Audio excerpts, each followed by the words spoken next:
అదేవిధంగా వేదికని అలంకరించిన వైఎస్ఆర్ కాంగ్రెస్ పార్టీ కుటుంబ సభ్యులందరికీ నా హృదయపూర్వక నమస్కారాలు తెలియజేసుకుంటున్నా. ఈరోజు నియోజకవర్గంలో అధికార పార్టీ శాసనసభ్యులు ఏదో ఆయన ఇప్పుడే ముఖ్యమంత్రి అయిపోయినట్టుగాను లేదా మంత్రి అయిపోయినట్టుగాను మిగిలిన వాళ్ళందరూ పురుగుల్లాగా ఆయన కనిపిస్తా ఉన్నారు. అయ్యా బలరాం కృష్ణ గారు, మీరు మాట్లాడే ముందు ఎవరితో మాట్లాడుతున్నాం, అవతలోళ్ళు ఏ స్థాయి ప్రజాదరణ ఉన్న వ్యక్తులు అనేది, అంటే నెగ్గడం ఓడిపోవడం ప్రతి ఒక్కరు నెగ్గుతారు. ఎందుకంటే మ్యాండేట్ ఉంటే మొన్న ఎలక్షన్ లో నేను కూడా నెగ్గేవాడిని. కూటమి తరపున ఎవరు మ్యాండేట్ తెచ్చుకున్నా ఎమ్మెల్యేలు అయ్యే పరిస్థితి మొన్న ఎలక్షన్ లో మనం చూసాం. దాన్ని చూసి ఏదో వాపుని చూసి బలుపు అనుకుంటే అది చాలా విడ్డూరంగా ఉంటుందని సందర్భంగా తెలియజేసుకుంటూ, గౌరవ శాసనసభ్యుల వారు కొన్నాటికి సమాధానం చెప్పాలి. ఈ రోజు కోరుకొండ మండలంలో కోరుకొండ గ్రామానికి సంబంధించి ఇమాం భూముల్ని ఆయనే సాధించేసినట్టు, ఆయనే మొత్తం అంతా కార్యక్రమం కూడా ఆయనే పెట్టేసి ఆయనే సాధించినట్టు బిల్డప్ ఇస్తున్నారు. 22A 259 ఎకరాలకి మీరు సాధించింది ఏమీ లేదు అని చెప్పి ఒక సీనియర్ రెవెన్యూ అధికారి మీ ఈనాడు పత్రికలో, అంటే మళ్ళీ రేపొద్దున మా సాక్షి అంటారు, మీ ఈనాడు పత్రికలో ఒక రెవెన్యూ అధికారి ఇది సాధించింది జక్కంపూడి రాజా అని చెప్పి, ఏ వైఎస్ఆర్ నాయకుడో లేదా వైఎస్ఆర్ కార్యకర్త అనలేదు, ఒక రెవెన్యూ రిటైర్డ్ అధికారి ఇది సాధించింది జక్కంపూడి రాజా అని చెప్పి సెలవివ్వడం జరిగింది మీ ఈనాడు పత్రిక సాక్షిగా. అంటే ఏంటి, మీరు అబద్ధాలని 10 సార్లు చెప్పిందే చెప్తే అది నిజమైపోతుందని అనుకుంటా ఉన్నారా? లేకపోతే మీ వెనకాల తొట్టి బ్యాచ్ ఉండి వాళ్ళు డప్పులు కొట్టుకుంటా ఏంటిది? 22Aలో రాజా గారు 351 చిల్లర ఎకరాల కోసం పోరాడితే మీరు ఈరోజు సాధించిన 259 ఎకరాలు. ఎలక్షన్ ముందు ఆయన మొత్తం జీవో తీసుకొచ్చిన తర్వాత ఎలక్షన్కి వెళ్ళిపోతూ ఆ రీసర్వే కారణంగా అది ఆగింది. అది ఈ రోజు సంవత్సరంన్నర మీరు ఆపి ఆ రిజిస్ట్రేషన్ కోసం రెవెన్యూ శాఖలో ఎంత సొమ్ములు అవినీతి చేసిన తర్వాత ఈ రోజు మీరు మళ్ళీ దాన్ని జీవో రిలీజ్ చేయించారు అనేది మీ చిత్తశుద్ధికే వదిలేస్తున్నాం. అలాంటి గారిడి మాటలు దయచేసి ఆపాలని మీ ఈనాడు పత్రికే మీ గురించి ఇలా రాయడం చాలా విడ్డూరంగా ఉందని ఈ సందర్భంగా తెలియజేసుకుంటున్నా. అదే విధంగా మీ కూటమి మిత్రధర్మం అయినటువంటి మీ మిత్ర పార్టీ భాజపా మాజీ కన్వీనర్ అయినటువంటి నీరుకొండ వీరన్ చౌదరి గారు మొన్న ఈనాడులో ఆవు భూముల్లో అవినీతి జరుగుతుంది, ఆవు భూముల్లో యూక్లిప్టస్ మొక్కలు కొట్టుకుపోతున్నారు, ఆవు భూముల్లో అన్యాయంగా పంటలు పండిస్తున్నారు అని చెప్పి మీ ఈనాడులోనే ప్రచారం చేయడం జరిగింది. దాని మీద మీరు ఏం చేశారు? మాట్లాడితే ఆవు భూములు పోరాట యోధుడు నా పక్కన ఉన్నాడు, పోరాట యోధుడు నీ పక్కన ఉంటే ఏంటి, పక్కన ఉండకపోతే మాకేంటి? ఏం చేశారు? ఆవు భూముల మీద మీకు చిత్తశుద్ధి ఉంటే సిబిఐ విచారణ జరిపించండి. ఈరోజు మీ మిత్ర పార్టీ సెంట్రల్ పార్టీ బీజేపీ అడుగుతుంది కదా ఈనాడులో, ఏం చేశారు దాని మీద? ఆ యూక్లిప్టస్ మొక్కలన్నీ ఏమైపోయినాయి? అందులో పొలాలు పండించుకుంటున్న వాళ్ళందరూ ఎవరికి కమిషన్ ఇస్తున్నారు? అవి మీకు తెలిసి జరుగుతున్నాయా, మీకు తెలియక జరుగుతున్నాయా? అవన్నీ కూడా దయచేసి నివృత్తి చేసిన తర్వాత మా గౌరవ మాజీ శాసనసభ్యుల మీద విమర్శలు చేయాలని ఈ సందర్భంగా కోరుకుంటా ఉన్నా. అదే విధంగా మీకు ప్రవీణ్ పులట అంటే మీకు తెలుసో లేదో, రైజ్ అనే ఒక సర్వే సంస్థ మీ కూటమి నీ స్ట్రెచ్ రేసి లేపినోడు అనమాట ప్రవీణ్ పులట అన్నోడు. ఆయన తమ నిర్వాకానికి మీకు ఇచ్చిన ర్యాంకు 6వ ర్యాంక్. ఈ పార్లమెంట్ లో మీ ర్యాంకు 6వ ర్యాంక్. దయచేసి దాని మీద ఫోకస్ పెట్టండి. కనీసం రాజమండ్రి పార్లమెంట్ లో 1వ స్థానంలో మీరు లేరు. గతంలో జక్కంపూడి రాజా గారు స్టేట్ లో పులివెందుల తర్వాత నెంబర్ 2 ప్లేస్ లో జక్కంపూడి రాజా గారు ఉన్నాడు. మా నాయకుడినే ముందు మీ ర్యాంక్ ఏంటి? ఇదేమి సాక్షి సర్వేయో లేకపోతే ఇంకోటో కాదు కదా, మీ పార్టీ సర్వేలో మీకు ఇచ్చిన ర్యాంక్ 6. ఏం చేస్తున్నాం అనేది ముందు ఆలోచించుకుని దాని మీద సమాధానాలు చెప్పాలని. దయచేసి ఏదైనా మాట్లాడుతున్నాం అంటే థియరిటికల్ గా దాని మీద సమాధానాలు లేవు. ఏదైనా అంటే మీ అమ్మ, మీ అక్క, మీ చెల్లి, ఈ రోజు మేము మాట్లాడితే రేపు పొద్దున మా అమ్మల మీదకి, మా అక్కల మీదకి. ఏంటిది? ఎటుపోతుంది రాజకీయ వ్యవస్థ? దయచేసి పునరాలోచించుకోవాలని సందర్భంగా కోరుకుంటా ఉన్నా. అదే విధంగా బలరాం కృష్ణ గారు ఈ మధ్య కాలంలో మీ దత్తపుత్రుడు, మీ ఆవ భూముల పోరాట యోధుడు ఒక కారు కొన్నాడు. 2 సంవత్సరాల క్రితం కనీసం స్కూటర్ కూడా దిక్కులేనోడు 2 సంవత్సరాల్లో కారు కొంటే ఎలా సాధ్యమైంది అనేది నియోజకవర్గ కార్యకర్తలకి మాకు కూడా చెప్తే మా రాజా గారు కూడా రేపు మా అందరికి కార్లు కొనేలా చేస్తారు. వచ్చే సంవత్సరం మా కూడా వదిలేండి.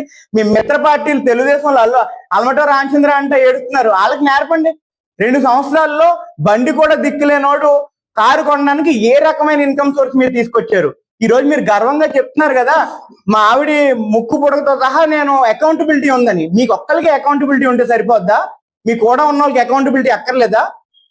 పాపం ఆ రీల్స్ చౌదరి గారు ఆయన రీల్స్ చేసుకోవడం సరిపోతుంది. ఆ తెలుగుదేశం కార్యకర్తలు అందరూ ఏడుస్తున్నారు. వాళ్ళకు కూడా నేర్పండి 2 సంవత్సరాల్లో బండి నుంచి కారుకి ఎలా మారాలో. అంటే మీ పార్టీ మీ కూడా ఉండి మీ బహుమతులు సంపాదించుకోవాలా?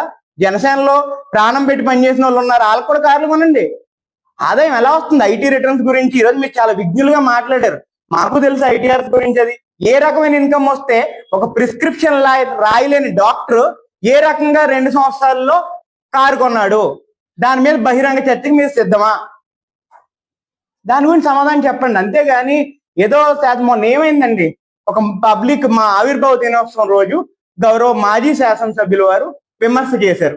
ఏమని విమర్శ చేశారు? నువ్వు అవినీతి చేసావు, పురంధరేశ్వరి గారు వాటా లేదా, లేదా బొడ్డు వెంకటరామన్ చౌదరి గారికి వాటా లేదా, కొంగు చాచారు అని చెప్పి అడిగారు.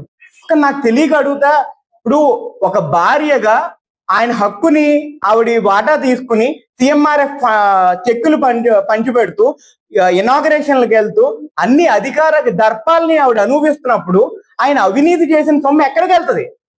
ఎవరైనా ఒక భర్త సొమ్ము పట్టుకుని ఎక్కడికి వెళ్తాడు? మరి నేనైతే మా ఇంటికి వెళ్తాను.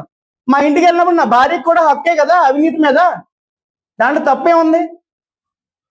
ఇప్పుడు అసలు అంటే ఇప్పుడు మా వెంకటలక్ష్మి గారిని ఎలా అనేసారు, మా వెంకటలక్ష్మి గారిని అలా అనేసారు అంటున్నారు. అంటే వెంకటలక్ష్మి గారిని కొన్ని పక్కకు పెడదాం, అది తప్పే అనుకుందాం.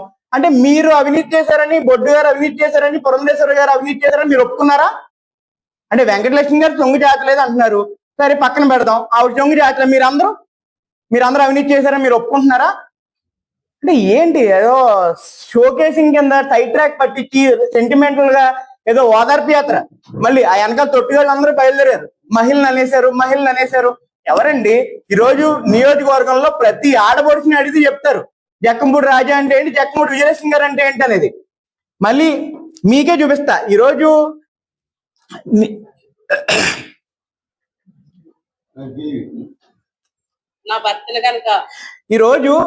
జక్కంపూడి రాజా గారు మహిళలను అవమానించేశారు. జక్కంపూడి కుటుంబం మొత్తం, నేను ఎవడో పని ఫోన్లో అంటున్నాడు శ్రీరంగపట్నంలో ప్రభుత్వ అధికార కార్యక్రమంలో ఎమ్మెల్యేని చెప్పులతో కొట్టాలంట. అసలు ఏంటి? ఎందుకు కొట్టాలి చెప్పులతో? ముందు మమ్మల్ని చెప్పులతో కొట్టే బదులు ముందు నిన్ను కారు దింపకుండా చూసుకో. మొన్నే దింపారు, మళ్ళీ ఇంకోసారి దింపేస్తారు. నీకు సిగ్గులేని బతుకునేది. మా ఎమ్మెల్యేని చెప్పులతో కొట్టడం కూడా తర్వాత చూసుకుంటాం, ముందు నువ్వు కారు దిక్కకుండా కాపాడుకో, ముందు నీ కారులో సీటు. ఇది చూడండి, గౌరవ శాసనసభ్యులు మహిళలను అవమానించారు అంటున్నారు. మహిళలను అవమానించడం అంటే మాట్లాడడమే అవమానించడం.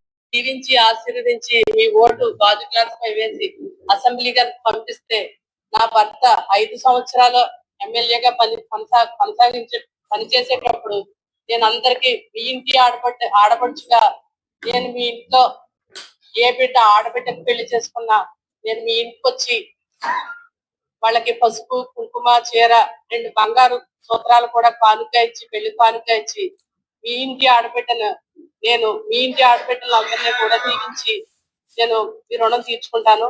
నాకు 2 ఆడబిడ్డలు, ఆ ఆడబిడ్డలతో పాటు కూడా మీ ఆడబిడ్డలను కూడా నేను నా ఆడబిడ్డగా స్వీకరిస్తాను. ప్రతి ఒక్కరు కూడా మీ ఆడబిడ్డకి మీ ఇంటి అల్లుడు బలరామకృష్ణ గారు అనుకుని ప్రతి ఒక్కరు కూడా మీరు గాజు గ్లాస్ ఓటేస్తారని మరీ అడుగుతున్నాను. చిన్న అవకాశం ఇప్పుడు గత ఎన్నికల్లో గౌరవ బత్తుల వెంకటలక్ష్మి గారు, మా శాసనసభ్యులు వారి సతీమణి వారు, ప్రస్తుత శాసనసభ్యులు ఉన్న వీడియో మీరు చూశారు కదా. మహిళా మనులందరూ పేద కుటుంబాలకి వాళ్ళ ఇంట్లో కుటుంబ సభ్యురాల్లాగా మంగళసూత్రాలు ఇస్తా అన్నారు. 2 సంవత్సరాలు కావస్తుంది. 2 సంవత్సరాల్లో 3 మండలాల్లో సుమారు 200 మంది పేదలు పెళ్లిళ్ళు చేసుకున్నారు. 200 మందికి 2 సూత్రాలు చెప్పున 400 సూత్రాలు బత్తుల వెంకటలక్ష్మి గారు, బలరామకృష్ణ గారు బాకీ ఉన్నారు ఈ 3 మండలాల పేద ప్రజలకి. ఈరోజు గ్రామ్ బంగారం 14,000 అయింది. ఎంత మీరు బకాయి పడ్డారనే దాని మీద మీరు దృష్టి పెట్టి ముందు మహిళలకి న్యాయం చేసిన తర్వాత రాజా గారు ఏం చేశారు, ఏం మాట్లాడారు అనేది మాట్లాడుకుందాం.